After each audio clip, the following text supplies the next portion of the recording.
Shalom semuanya. Shalom. Bagaimana kabarnya hari ini? Puji Tuhan, baik. Oke, pertama-tama perkenalkan, saya Linti Asnani Zaluku yang akan memandu podcast kita pada hari ini. Dan di belakang saya Rani. Baik, pertama-tama mari kita memperkenalkan para narasumber dan juga panel kita pada hari ini. Boleh dimulai dari sebelah sini. Halo semuanya, nama saya Armin. Nama saya Rai. Saya Ezra. Saya Ingrid. Saya Deborah. Saya Maria. Dan saya Regina. Baik, senang sekali kita bisa kembali pada podcast kita pada kali ini. Pada sesi ini kita akan membahas bagaimana Kristus bisa menjadi inspirasi kita sebagai perawat Kristen. Mengapa sesi ini sangat penting? Karena menjadi perawat bukan hanya soal skill ataupun pengetahuan medis, tetapi soal hati untuk melayani. Tujuan kita jelas, kita ingin membahas pelayanan Yesus sebagai model keperawatan Kristen. Senang sekali kita bisa kembali pada podcast kita kali ini. Pada sesi ini kita akan membahas bagaimana pelayanan Yesus bisa menjadi inspirasi kita sebagai perawat Kristen. Kenapa topik ini penting? Karena menjadi seorang perawat bukan hanya soal skill ataupun pengetahuan medis, tetapi soal hati untuk melayani. Tujuan kita jelas, kita ingin membahas pelayanan Yesus sebagai model keperawatan Kristen, memotivasi perawat Kristen untuk melayani dengan penuh kasih, perhatian, dan menjelaskan implikasinya dalam praktik keperawatan. Serta kita juga akan membahas bagaimana kita bisa melayani tanpa membeda-bedakan latar belakang sesuai dengan teladan Kristus. Oke, langsung saja kepada Kak Armin. Kita akan mulai dari dasar. Kenapa kita menjadikan Yesus sebagai model utama dalam keperawatan Kristen? Apa yang Yesus lakukan yang dilakukan dengan profesi kita? Pertanyaan yang bagus tuh Kak. Perawat Kristen menjadikan Yesus sebagai model utama karena prinsip yang menjadi landasan utama bagi sebuah profesi adalah panggilan untuk melayani. Nah, Yesus itu dia datang bukan untuk dilayani, tapi dia yang melayani. Seperti ditulis dalam Matius pasal 4 ayat 23 itu menceritakan tentang Yesus mengelimi. Dia tidak memberitakan Injil, tapi dia juga menyembuhkan penyakit dan kelemahan. Tindakan ini menunjukkan bahwa pelayanan Yesus itu mencakup 3 aspek penting yang relevan dengan profesi keperawatan atau dunia keperawatan. Yang pertama itu mengajar dan memberitakan Injil. Ini adalah bentuk pelayanan spiritual yang berfokus pada pemulihan iman dan harapan. Dalam dunia keperawatan sendiri, ini dapat diartikan sebagai perawat memberikan dukungan emosional dan spiritual kepada pasien untuk membantu pasien secara emosional juga. Ada juga yang kedua itu menyembuhkan penyakit dan kelemahan. Dari sini bentuk pelayanan fisik yang merupakan inti dari perawatan klinis. Ini mencakup semua tindakan medis, baik itu perawatan fisik yang kita berikan kepada pasien. Dan yang ketiga itu melayani tanpa membeda-bedakan. Kita bisa belajar dari sini. Yesus itu dia melayani tanpa membeda-bedakan, tanpa memilih-milih pasien, tanpa memilih siapa yang mau dia rawat. Dia tidak membedakan, tidak memandang latar belakangnya, status sosialnya, maupun apa yang telah dia lakukan di masa lalunya. Ini mengajarkan kita untuk memberikan perawatan yang adil kepada semua orang dengan penuh kasih, mengakui martabat mereka sebagai ciptaan dan menghargai mereka juga sebagai gambar dan kepala semua seperti kita. Nah, dari tindakan-tindakan ini, dari 3 aspek ini, kita bisa belajar sebagai perawat. Kita bisa belajar bahwa yang pertama itu kita bisa pelayanan tanpa pamrih, seperti Yesus yang memberikan nyawanya sebagai tebusan. Kita bisa melayani pasien kita tanpa harus memilih ataupun tanpa meminta timbal balik dari mereka gitu. Jadi kita melayani dengan kasih, menghargai mereka sebagai ciptaan alam. Yang kedua itu perawatan holistik. Nah, kita tidak hanya merawat secara holistik juga, kita tidak memberikan penyembuhan secara fisik saja, tapi kita juga memberikan penyembuhan secara holistik. Kita membantu mereka, mendukung mereka secara emosional, secara fisik, secara sosial. Gitu. Dan juga ada juga yang ketiga itu memberikan harapan. Nah, kita hadir ke pasien itu bukan cuma untuk menyembuhkan secara fisik, tapi kita juga membantu mereka, memberikan harapan, memberikan kata-kata motivasi, sehingga mereka juga merasa bahwa saya ada di sini, saya juga dihargai, saya juga ada yang peduli dengan saya gitu. Nah, dengan menjadikan Yesus sebagai model keperawatan Kristen, ini bukan menjadikan sebuah profesi saja, tetapi ini adalah bentuk pelayanan kita, bentuk ibadah kita, di mana kita menjadikan profesi kita sebagai perawat ini untuk perpanjangan tangan kaki. Baik, sangat menarik ya Kak. Amin. Oke, berarti di sini keperawatan bukan hanya soal penyembuhan fisik saja, tetapi rohaninya dan juga mentalnya. Oke, selanjutnya untuk Kak Raymando, bisakah dijelaskan lebih lanjut tentang konsep pelayanan holistik Yesus dan bagaimana kaitannya dengan keperawatan? Agak menikah sebenarnya.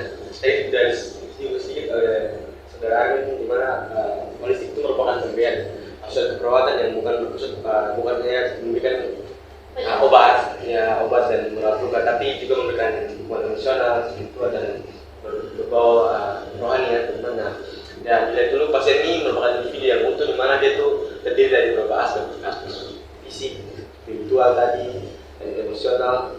Nah, dari aspek-aspek inilah yang membangun individu itu menjadi sesuatu yang utuh. Nah, konsep ini memiliki landasan penting dalam keperawatan modern di dunia ini, di mana pasien-pasien ini hidup penyakit yang sering kali dilihat oleh manusia, yaitu penyakit yang biologis seperti penyakit yang ada seperti berat luka, memberikan obat, itu seringkali menjadi suatu tantangan bagi pasien dalam menghadapi hidup. Nah, keperawatan holistik inilah datang dan menjadi suatu intervensi penting yang bagus juga untuk menjadi salah satu bentuk memberikan keperawatan kepada pasien, di mana pendekatan holistik ini itu berguna untuk mengingatkan pasien, memberikan pengetahuan ke pasien bahwa mereka mempunyai gambar dan rupa Allah, mereka bisa lebih mengenai apa sih mereka itu dalam aspek rohani. Nah, sebagai perawat juga kita bukan cuma sekedar memberikan obat, jadi saudara Armin, kita bukan cuma sekedar memberikan obat, meluka, tapi kita juga hadir di sana memberikan diri, mendengarkan, memberikan dukungan emosional, dan juga memberikan dukungan spiritual untuk berikan pasien itu membangun sebuah harapan, di mana mereka dalam menghadapi penyakit pasti memiliki rasa takut, ragu, tapi perawat hadir untuk memberikan dukungan emosional untuk membangun rasa percaya diri. Nah, di sini kita diberikan ada kurang lebih ada tiga poin penting yang digunakan dalam melakukan perawatan holistik ini. Nah, yang pertama itu ada pendekatan multidimensi. Nah, multidimensi ini apa sih? Nah, teman-teman, Yesus juga menyembuhkan tubuh manusia di waktu zaman Tuhan Yesus, di mana Tuhan menyembuhkan orang. Nah, kita sebagai manusia juga kan seperti itu, menyembuhkan orang, tapi dengan cara yang berbeda. Mungkin di zaman Tuhan Yesus Tuhan hanya memegang, langsung sembuh, namun kan di sini kita mungkin memberikan obat dan segala macam. Nah, kita juga sama seperti Tuhan Yesus memulihkan orang. Tapi jangan sampai status sosial kita pakai dan kita menjadi patokan buat memilah-milah pasien-pasien siapa saja yang kita harus pilih. Nah, ini berarti bahwa kita tuh harus mengalami ketakutan juga dari pasien tadi yang sudah bilang jangan memilih biar pasien juga merasa diterima gitu. Dan juga ketakutan, harapan dan keyakinan pasien itu kita boleh bangun dalam ekonomi tadi. Nah, terus yang kedua itu ada kemuliaan martabat. Sama juga tadi martabat, kita memberikan mereka tuh rasa percaya diri, harga diri mereka bahwa mereka tuh penting dalam hidup ini, dalam dunia ini. Mereka juga mempunyai itu yang harus sehat. Mereka juga harus memiliki pengetahuan bahwa mereka tuh hadir, Tuhan tuh ada bersama-sama dengan mereka. Terus kita juga dapat melakukan tindakan-tindakan seperti empati dan kasih. Kita memberikan pelayanan dengan bentuk empati dan kasih. Kita memberikan obat dengan hati yang lebih tulus, lebih setia dalam melakukan pelayanan tersebut. Terus yang ketiga mungkin yang paling terakhir, dimana tadi dibilang kasih dan empati. Kita sebagai perawat, kita juga harus memiliki dua aspek ini. Dimana dua aspek ini sangat berguna dalam kita dalam perawatannya. Dan dimana waktu zaman Tuhan Yesus juga, Tuhan Yesus menyembuhkan orang tidak memilih. Kita juga harus kasih dan empati untuk dilihat itu. Jangan melihat dari status sosial mereka. Itu kita harus memberikan perawatan, pelayanan dengan kasih dan empati tersebut. Dan bahkan dalam situasi yang menantang dan sulit sekalipun. Nah, dari tiga aspek itulah kita dapat mengadopsi pendekatan holistik ini, di mana kita sebagai perawat juga dapat memberikan perawatan yang benar-benar bermakna. Kita membantu pasien merasa dihargai, merasa didengar, merasa bahwa mereka itu manusia yang seutuhnya. bukan sekedar diagnosis yang tadi, kita juga bisa memberikan dukungan emosional tadi. Dukungan emosional ini sudah saya sebut beberapa kali dan memang sangat penting dalam perawatan holistik ini. Jadi melalui pelayanan ini kita juga tidak hanya menemukan penyakit, kita juga membawa harapan kemudian sejati bagi pasien. Oke, sangat mulia ya Kak Raimando. Oke, untuk Kak Ezra, pertanyaan yang dalam pelayanan keperawatan, kasih dan empati itu sangat krusial. Namun kita tahu begitu banyak penderitaan di dunia ini yang seringkali berasal dari kerusakan akan dosa. Nah, untuk itu bagaimana kita sebagai perawat Kristen dapat menghadirkan kasih dan empati dalam praktik kita sehari-hari sebagai respon dari kerusakan akan dosa. Baik Kak Yeti, terima kasih atas pertanyaannya. Menurut saya pribadi, penderitaan dan penyakit yang kita lihat di kehidupan sehari-hari di daerah rumah sakit khususnya itu manifestasi dari kerusakan yang dibawa oleh dosa. Sebagai perawat Kristen, kita menyadari bahwa kondisi yang tidak sempurna ini membutuhkan lebih dari sekedar perawatan fisik. Kasih dan empati kita menjadi cara untuk menjangkau mereka yang menderita akibat kerusakan ini. Dengan berpegang teguh pada dasar ini, kita bisa memberikan pelayanan yang benar-benar menyentuh hati pasien. Pelayanan kita harus mencerminkan kasih Kristus secara nyata dalam setiap tindakan dan interaksi kita kepada pasien, menjembatani jurang yang diciptakan oleh dosa. Yesus adalah teladan utama dalam pelayanan ini. Dia tidak hanya menyembuhkan penyakit jasmani, tetapi juga memulihkan batin dan iman.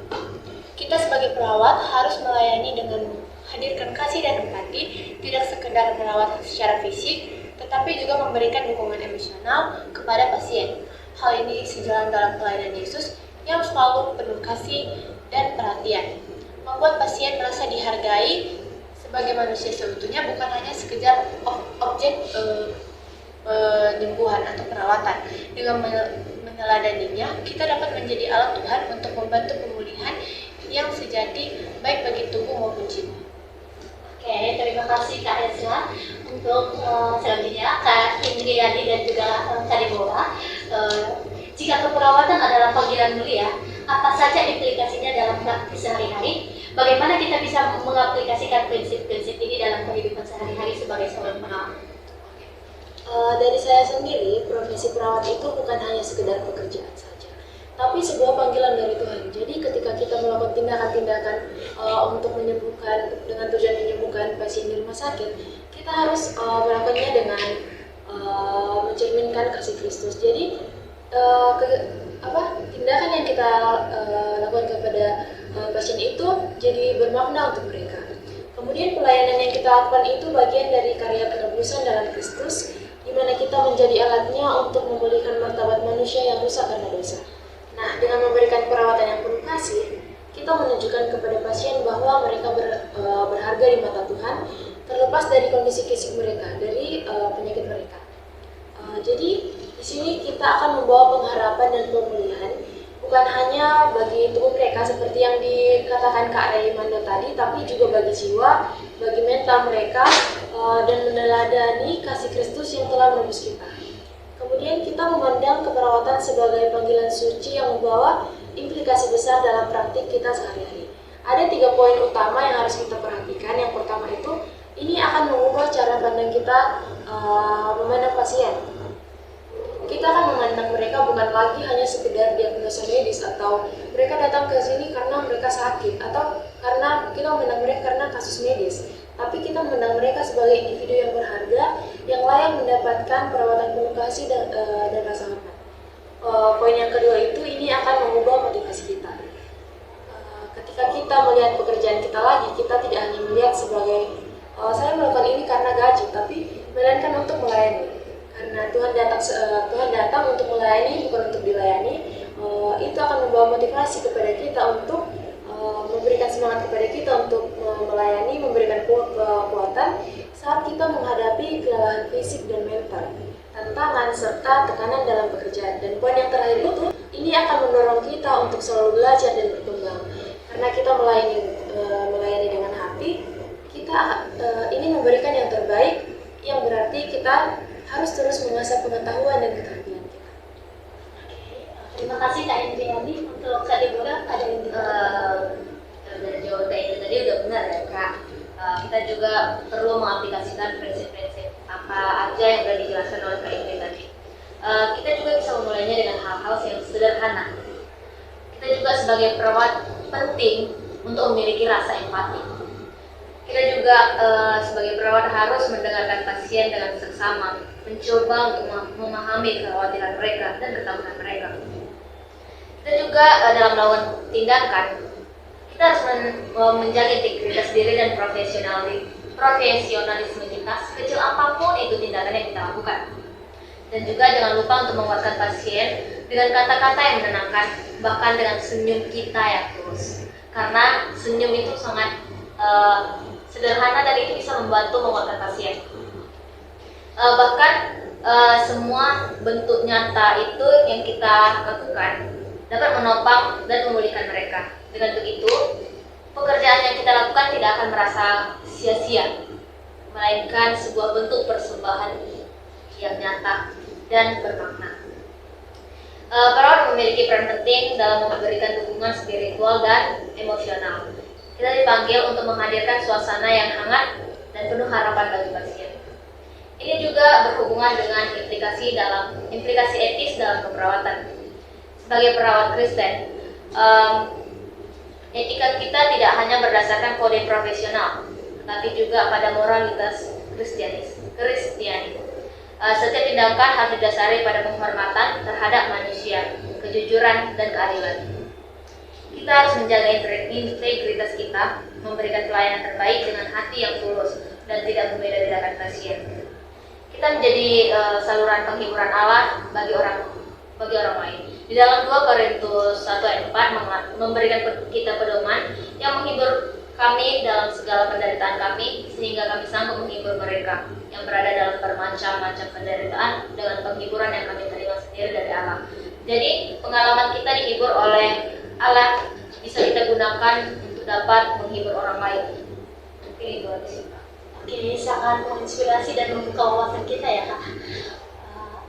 Mungkin itu aja yang menjadi pertanyaan-pertanyaan yang telah dibagikan. Sekarang bagian mungkin ada refleksi kan dan mendengarkan jawaban dari para narasumber kita pada hari ini. Mungkin ada refleksi singkat yang bisa Kakak bagikan. Oke, setelah mendengarkan semua yang disampaikan oleh narasumber, refleksi yang bisa saya berikan yaitu bahwa pelayanan keperawatan Kristen bukan sekedar profesi yang kita jalani saja, tetapi sebuah jalan untuk mempraktikkan iman kita secara nyata. Ini adalah manifestasi kasih dalam tindakan yang harus dilakukan dengan sepenuh hati dan penuh dengan penghormatan terhadap martabat manusia. Karena setiap individu itu berharga di mata Tuhan. Dengan mengandalkan kepekaan dan kerja nyata kita sebagai perawat menghadirkan kasih dan pengharapan yang sama seperti yang dicontohkan oleh Yesus Kristus. Oke, terima kasih Kak Maria. Untuk Kak Regina bisa sharing mungkin pengalaman pribadi, contoh nyata dalam praktika perawatan yang mencerminkan teladan Kristus. Itu Kak Yanti, saya ingin berbagi kisah dari seseorang yang saya kenal. Nah, seseorang yang saya kenal itu dia didiagnosa gagal ginjal dan harus menjalani terapi cuci darah selama 2 minggu sekali yang dilakukan setiap minggunya. Jadi kita semua tahu bahwa ketika banyak orang mendengar kata cuci darah, mereka merasa bahwa akhir hidup mereka sudah dekat. Banyak orang berpikir seperti itu. Nah, orang yang saya kenal itu pun dia merasakan keputusasaan yang sangat mendalam. Tetapi ternyata yang terjadi di dalam ruang cuci darah itu selama ia menjalaninya justru sangat menyentuh hati. Di ruang cuci darah itu ia seperti menemukan keluarga baru. Teman-teman cuci darah yang semakin hari semakin akrab, mereka saling menyemangati, saling menguatkan, dan bahkan mereka tertawa bersama. Para tenaga medis pun seperti dokter dan perawat, mereka tidak hanya memberikan perawatan secara fisik, tetapi mereka hadir dengan penuh empati dan memberikan dukungan. Sehingga seorang yang saya kenal itu pun, ia menjadi semangat dalam menjalani hari-harinya ketika datang ke rumah sakit untuk menjalankan terapi. Dan sekarang ini, seseorang yang saya kenal itu, ia sudah menjalani lebih dari 2 tahun untuk cuci darah. Dan luar biasanya, semangat yang ia alami dalam hidupnya dan pengharapannya sangat kuat sampai saat ini. Ia menikmati berkat Tuhan dalam hidupnya karena keluarga, teman-teman, dan para tenaga medis yang terus mendukung dan menguatkan. Dalam kisahnya, saya teringat akan firman Tuhan dalam Roma 5 ayat 4-5 yang berbunyi, dan ketekunan menimbulkan tahan uji, dan tahan uji menimbulkan pengharapan. Dan pengharapan tidak mengecewakan, karena kasih Allah telah dicurahkan di dalam hati kita oleh Roh Kudus yang telah dikaruniakan kepada kita. Melalui kisah ini, saya belajar bahwa kasih dan pengharapan bukan hanya sekedar teori, tetapi dapat dihidupi lewat tindakan kecil yang penuh empati dalam kehidupan kita sehari-hari. Nah, tindakan kecil yang penuh empati itu seperti yang telah Yesus teladankan kepada kita. Nah, lewat kisah ini, saya belajar bahwa